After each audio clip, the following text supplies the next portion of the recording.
প্রিয় শিক্ষার্থীবৃন্দ, আশা করি তোমরা সকলে ভালোই আছো এবং নিয়মিত পড়াশোনা করতেছো।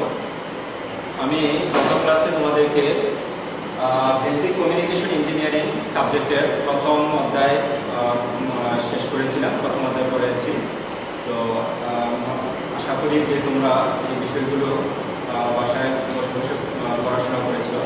তা আজকে আমি বেসিক কমিউনিকেশন ইঞ্জিনিয়ারিংয়ের দ্বিতীয় অধ্যায় পড়া, অধ্যায় 2। দ্বিতীয় অধ্যায় হচ্ছে টেলিকমিউনিকেশন সিস্টেমে সিগন্যাল ও নয়েজ। আমরা আজকে সিগন্যাল এবং নয়েজ সম্পর্কে আলোচনা করব।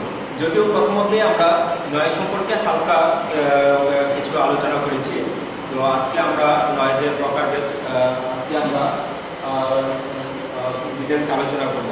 তো প্রথমে আমি প্রথম ক্লাসে টেলিকমিউনিকেশন সিস্টেমের সিগন্যাল নিয়ে আলোচনা করব।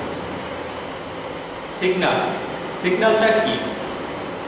সিগন্যাল হচ্ছে যে কোনো একটা শব্দ বা কোনো একটা তথ্য বা কোনো একটা ছবি আমরা প্রথমে সেটাকে কোড আকারে রূপান্তরিত করে কারেন্ট এবং ভোল্টেজ আকারে রূপান্তরিত করা, এবং এই কারেন্ট এবং ভোল্টেজ আকারে সেই শব্দ, কোড বা যে ডাটা আছে সেটাকে রূপান্তরিত করে যখন এক স্থান থেকে অন্য স্থানে পাঠানো হয়, তখন আবার সেই কারেন্ট বা ভোল্টেজের যে রাশি আছে সেই রাশি থেকে আমার কাঙ্ক্ষিত যে সিগন্যালটা আছে, কাঙ্ক্ষিত যে তথ্য, ছবি বা শব্দ আছে সেটাকে বাহির করে নেওয়া হয়। এই যে পদ্ধতিটা, অর্থাৎ কোড আকারে তথ্য, ছবি বা শব্দকে বৈদ্যুতিক কারেন্ট বা ভোল্টেজে রূপান্তরিত করে এক স্থান থেকে অন্য স্থানে স্থানান্তর করার যে পদ্ধতি সেটাকে বলা হচ্ছে সিগন্যাল।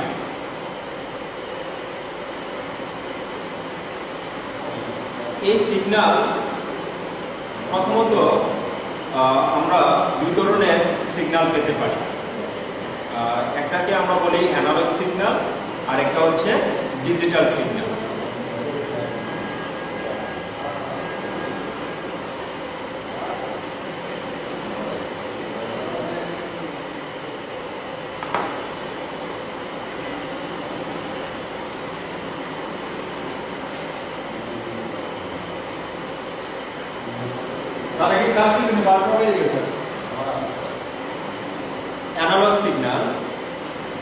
অ্যানালগ সিগন্যাল হচ্ছে এমন একটা সিগন্যাল যে সিগন্যালে কারেন্ট বা ভোল্টেজের যে রাশি আছে সেটা একটা সময়ের সাথে প্রতিনিয়ত পরিবর্তনশীল হবে। এই যে সিগন্যালটা সেটাকে বলা হচ্ছে অ্যানালগ সিগন্যাল। যেমন আমরা এই ধরনের যদি একটা অ্যাক্সিস অঙ্কন করি, ভার্টিক্যালি এই অ্যাক্সিসে ভার্টিক্যালি আমরা সিগন্যালের টেম্পারেচারকে স্থাপন করলাম, আর হরিজন্টালি হচ্ছে সময়কে স্থাপন করলাম। করার পর মূলবিন্দু 0 থেকে একটা সিগন্যাল এভাবে যাচ্ছে। তাহলে আমরা যদি এখানে সময় নির্ধারণ করি, সময় ধরি 1 সেকেন্ড, 2 সেকেন্ড, 3 সেকেন্ড, 4 সেকেন্ড, আর এখানে যদি আমরা অ্যামপ্লিটিউডের কিছু মান নেই 2, 4, 6, 8, 10, তাহলে আমরা দেখতে পাবো যে প্রথম 1 সেকেন্ডে সিগন্যালের অ্যামপ্লিটিউড প্রায় 2, আবার পরবর্তী দ্বিতীয় সেকেন্ডে সিগন্যালের অ্যামপ্লিটিউড প্রায় 8। তার মানে সময়ের পরিবর্তনের সাথে সাথে অ্যামপ্লিটিউডের মান পরিবর্তিত হচ্ছে। এই ধরনের যে সিগন্যাল, এই সিগন্যালটাকে বলা হচ্ছে অ্যানালগ সিগন্যাল। এটার আকৃতি এমন হতে পারে,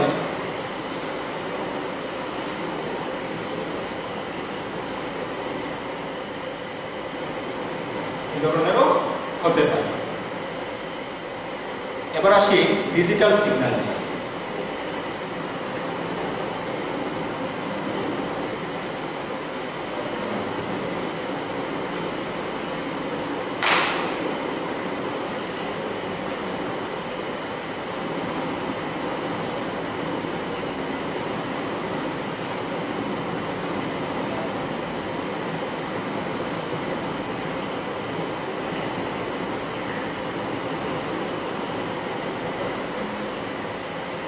ডিজিটাল সিগন্যালটা হচ্ছে সময়ের সাথে সাথে প্রতিনিয়ত পরিবর্তনশীল না, বরং এটা দুইটা মানের মধ্যে, দুইটা নির্ধারিত স্তর বা দুইটা নির্ধারিত মানের মধ্যে পরিবর্তন হবে।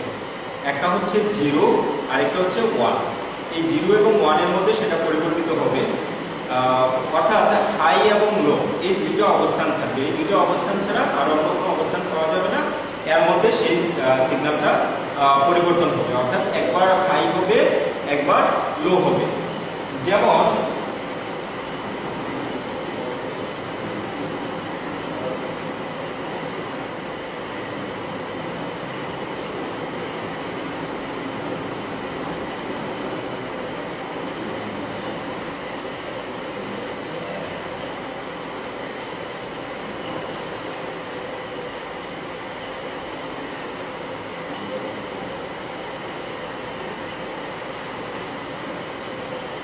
যেমন এই সিগন্যালটা আমরা প্রথমত এখানে দেখলাম যে 0, সময়ের সাথে সাথে আমাদের অ্যামপ্লিটিউড বৃদ্ধি পাচ্ছে না, সময়ের সাথে সাথে এটা 0 অ্যাক্সিসের মধ্যেই রয়ে গেছে। কিছুক্ষণ পর, একটা নির্দিষ্ট সময়ের পর আমাদের অ্যামপ্লিটিউড বৃদ্ধি পেল। বৃদ্ধি পেয়ে এই বৃদ্ধি অবস্থা কিছুটা সময় অতিক্রম করবে, করার পর সে আবার 0 অ্যাক্সিসে চলে আসে। 0 অ্যাক্সিসে সে কিছুক্ষণ সিগন্যালটা অতিক্রম করার পর আবার উপরের দিকে বৃদ্ধি পেল, ভার্টিক্যালি। এই বৃদ্ধি অবস্থায় কিছু সময় থাকার পর সিগন্যালটা আবার 0 অবস্থানে চলে আসছে এবং 0 অবস্থানে আরো কিছুক্ষণ সিগন্যালটা এভাবে চলছে। এভাবে সিগন্যাল একবার বৃদ্ধি পাচ্ছে, একবার 0 দিকে আসছে। অর্থাৎ এই বৃদ্ধি এবং 0 দিকে আসাটাকেই আমরা হাই এবং লো বলতেছি। যখন সিগন্যাল বৃদ্ধি পাচ্ছে সেই অবস্থাটা হচ্ছে হাই লেভেল, আর যে অবস্থায় আবার 0 অবস্থানে চলে আসছে সেটাকে আমরা বলতেছি সিগন্যালের লো অবস্থা। অর্থাৎ এখানে হচ্ছে 0, এই অবস্থা হচ্ছে 1, এই অবস্থা হচ্ছে 0, এই অবস্থা হচ্ছে 1, এই অবস্থা হচ্ছে 0। অর্থাৎ এই সিগন্যালটা 0 1 0 1 0 অবস্থায় আছে। প্রথমত সে লো অবস্থায় আছে, পরে সে হাই অবস্থায় আছে, হাই অবস্থায় কিছুক্ষণ থাকার পর আবার সে লো অবস্থায় আসছে, লো অবস্থা থেকে আবার সে হাই অবস্থায় আসছে। অর্থাৎ এখানে দুটি মাত্র স্তরই রয়েছে, একটা হচ্ছে 0 অবস্থা আর একটা হচ্ছে 1, অর্থাৎ লো এবং হাই অবস্থা। এই ধরনের সিগন্যালকে বলা হচ্ছে ডিজিটাল সিগন্যাল।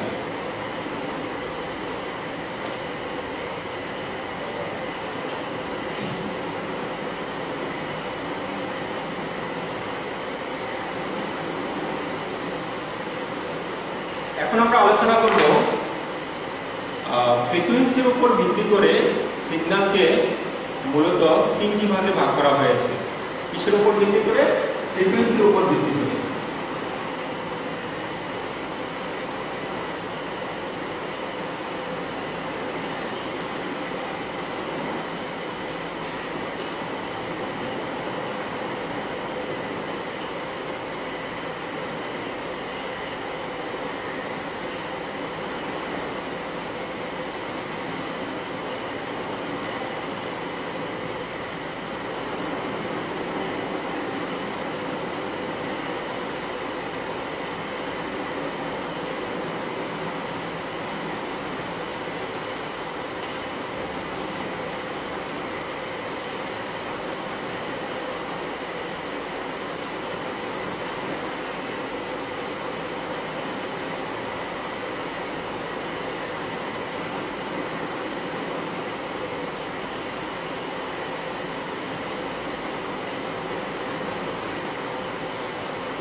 ফ্রিকোয়েন্সির উপর ভিত্তি করে সিগন্যালকে 3 ভাগে ভাগ করা যায়।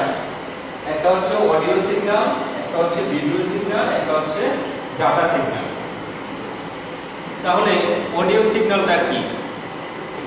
অডিও সিগন্যাল হচ্ছে আমরা যে শব্দ উচ্চারণ করি বা যে কোনো একটা শব্দ, সেটা মিউজিক্যাল শব্দ হতে পারে বা এনি আদার্স, যে কোনো ধরনের শব্দ যখন আমরা এক স্থান থেকে অন্য স্থানে পাঠাবো এবং সেই অপর প্রান্তে যখন আবার সেই শব্দকে শোনা যাবে, একই শব্দকে শোনা যাবে, এই যে সিগন্যালকে স্থানান্তরের যে সিস্টেম বা যে সিগন্যালটা প্রেরণ করা হয়, এই সিগন্যালটাকে বলা হচ্ছে অডিও সিগন্যাল। যেমন আমি এখন মুখে যে কথাটা বলতেছি, আমি আমার লেকচারের মধ্যে যে কথাটা বলতেছি, হুবহু সেই কথাটা তোমরা শুনতে পাচ্ছ, তো সেখানে একটা অডিও সিগন্যাল যাচ্ছে। জাস্ট এটাই হচ্ছে একটা অডিও সিগন্যাল। অডিও সিগন্যালকে আমরা প্রথম যে অ্যানালগ সিগন্যাল দেখানো হয়েছিল যে সাইনোসয়েডাল ওয়েভ, সেই সাইনোসয়েডাল ওয়েভ আকারেও পাওয়া যায় অডিও সিগন্যালকে। অর্থাৎ আমাদের যে মাইক্রোফোন আছে, সেই মাইক্রোফোন দিয়ে আমরা যখন কোনো শব্দ উচ্চারণ করি, সেই শব্দটা যখন মাইক্রোফোনের আউটপুট থেকে আমরা পাই, সেই সিগন্যালটাই হচ্ছে অডিও সিগন্যাল। তো সেই অডিও সিগন্যালের একটা রেঞ্জ আছে, ফ্রিকোয়েন্সি রেঞ্জ। সেই রেঞ্জটা হচ্ছে 20 হার্টজ থেকে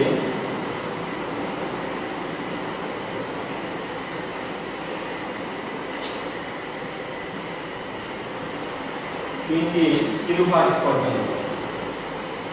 এইচ জ্যাক হচ্ছে হার্টজ, হার্টজ হচ্ছে ফ্রিকোয়েন্সির একক। তাহলে এই অডিও সিগন্যালের রেঞ্জ হচ্ছে 20 হার্টজ থেকে 20 কিলোহার্টজ পর্যন্ত। অর্থাৎ যদি কোনো শব্দ এতটা আস্তে উচ্চারণ করা হয় যেটা 20 হার্টজের নিচে যদি হয়, তাহলে সেই শব্দটা অপর প্রান্ত থেকে শোনা যাবে না বা এটাকে সিগন্যাল আকারে প্রেরণ করা যাবে না। আবার 20 কিলোহার্টজের উপরে যদি হয়ে যায়, যে এতটাই লাউড হয়ে গেল যেটা 20 কিলোহার্টজের উপরে হয়ে যায়, তাহলে সেই শব্দটাও অপর প্রান্তে শোনা যাবে না। অর্থাৎ এই রেঞ্জটাকে বলা হয় শব্দের শ্রবণযোগ্য রেঞ্জ। এরপর আসি ভিডিও সিগন্যাল। ভিডিও সিগন্যাল হচ্ছে কোনো ছবি, কোনো পিকচারকে বা কোনো দৃশ্যকে যখন এক স্থান থেকে অন্য স্থানে প্রেরণ করা হয় যে সিগন্যালের মাধ্যমে, সেই সিগন্যালটাকে বলা হচ্ছে ভিডিও সিগন্যাল। কোনো একটা ক্যামেরা দিয়ে যখন কোনো দৃশ্যকে ধারণ করা হয়, তখন হরিজন্টাল লাইনে কতগুলো আলোক বিন্দু স্থাপিত হয়। সেই আলোক বিন্দুগুলো এক একটা সেই দৃশ্যের তথ্য বহন করে এবং অপর প্রান্তে সেই আলোক বিন্দুগুলোর সমন্বয় হচ্ছে আমরা একটা দৃশ্য পেয়ে থাকি বা দৃশ্যমান হয়ে থাকি। এই এক একটা ক্ষুদ্র ক্ষুদ্র আলোক বিন্দুকে বলা হচ্ছে পিক্সেল। এক একটা ক্ষুদ্র ক্ষুদ্র আলোক বিন্দুকে বলা হচ্ছে পিক্সেল।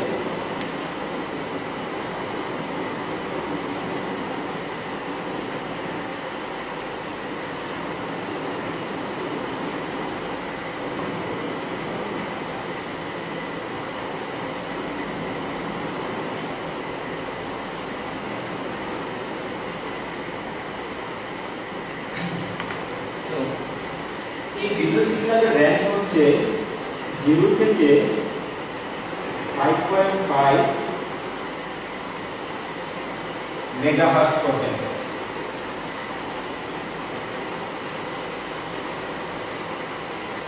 3 নম্বর আসে ডাটা সিগন্যাল।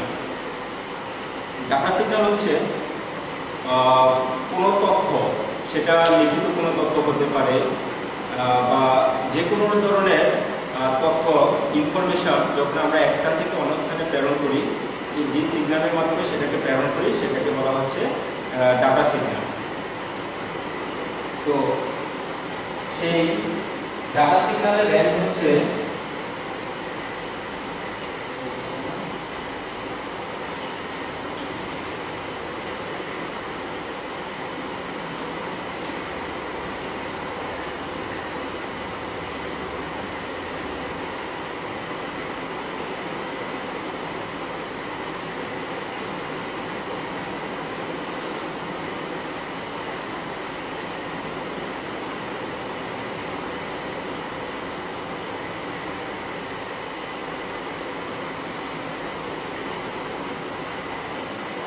ডাটা সিগন্যালের রেঞ্জ হচ্ছে কয়েক শত হার্টজ থেকে কয়েক কিলো হার্টজ পর্যন্ত। এই হচ্ছে আমাদের তিন ধরনের সিগন্যাল এবং সিগন্যালের ফ্রিকোয়েন্সি রেঞ্জ। শিক্ষার্থীবৃন্দ, তোমাদের পরীক্ষায় প্রায়ই আসে যে ফ্রিকোয়েন্সির উপর ভিত্তি করে সিগন্যালকে কয় ভাগে ভাগ করা হয়েছে এবং প্রত্যেকটা সিগন্যালের ফ্রিকোয়েন্সি রেঞ্জ কত, অথবা অতি সংক্ষিপ্ত হিসেবেও যে কোনো একটা আসতে পারে যে অডিও সিগন্যাল বা ভিডিও সিগন্যাল অথবা ডাটা সিগন্যালের ফ্রিকোয়েন্সি রেঞ্জ কত। তো টপিকসটা খুবই গুরুত্বপূর্ণ, তোমরা বাসায় এই ফ্রিকোয়েন্সি রেঞ্জ সহকারে data signal, audio signal, video সিগন্যালের সংখ্যা এগুলো শিখে নিবে। তো আজকের ক্লাসে এই পর্যন্তই। আমরা নেক্সট ক্লাসে এই দ্বিতীয় অধ্যায়ের টেলিকমিউনিকেশন সিস্টেমের নয়েজ নিয়ে আলোচনা করব। আজকে আমরা সিগন্যাল নিয়ে আলোচনা করলাম, দ্বিতীয় নেক্সট ক্লাসে আমরা নয়েজ নিয়ে আলোচনা করব। সে পর্যন্ত ভালো থাকো, বাসায় পড়াশোনা করতে থাকো। আল্লাহ হাফিজ।